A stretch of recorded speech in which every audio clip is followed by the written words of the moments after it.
It's difficult for me to describe my genre sometimes. I think how I've come to describe it is like kind of like a folk rock with a blues tinge or something. I don't know. I've got a lot of influences, so they all come out, and I guess it just depends on the song, really.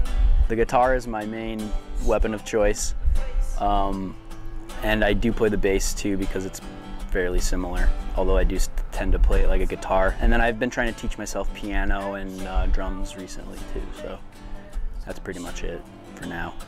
I've been into music for as long as I can remembering anything.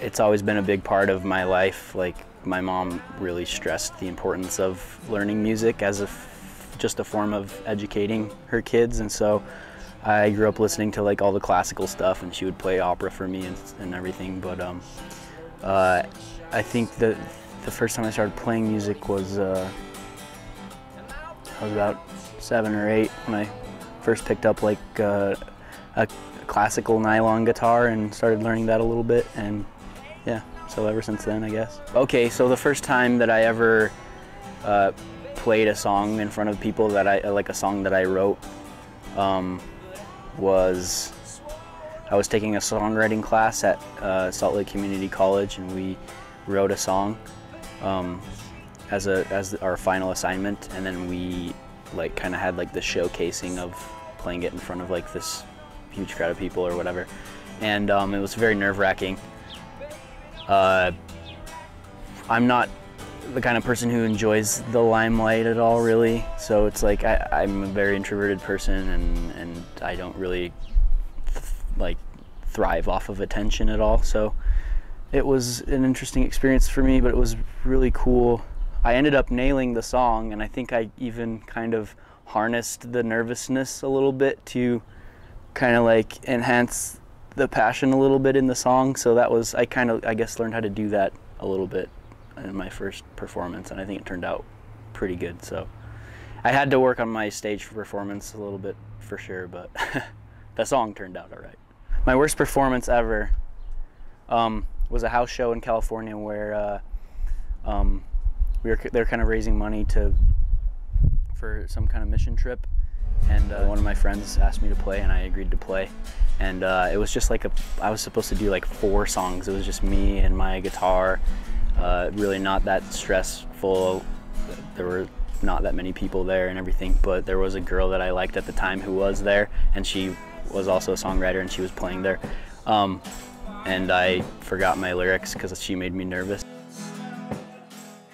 I have 3 records that I've put out, 1 EP, I guess, and then 2 kind of full-length records. And this latest record that I released,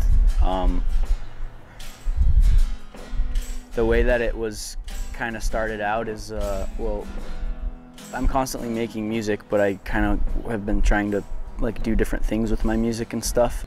Yeah, so I guess the story that I was trying to convey through the album was, the album is called Selfish Songs, and it's kind of the story of a journey, somebody taking a journey through like grieving and depression, and then ultimately finding redemption. The title Selfish Songs kind of comes from the idea that I feel like there's like, the more that I grow older and stuff, I feel like there's almost no such thing as a selfless act, and even like doing good sometimes is kind of selfish in that it like makes you feel good or whatever. I do like to leave the interpretation up to the listener as much as possible, because I feel like that maximizes their participation, and they're kind of coming up with their own, like what they thought that I meant and whatever, so kind of leaving that up. I feel like any good art will do that. I think music is something that is best shared with other people, and it's not something that you should close yourself off and just like right away. Like, that's healthy to an extent, but I feel like if you really want to grow as a musician, that you need to kind of surround yourself with people who are better than you at it, and other musicians who can put different aspects of it into just a collaborative effort.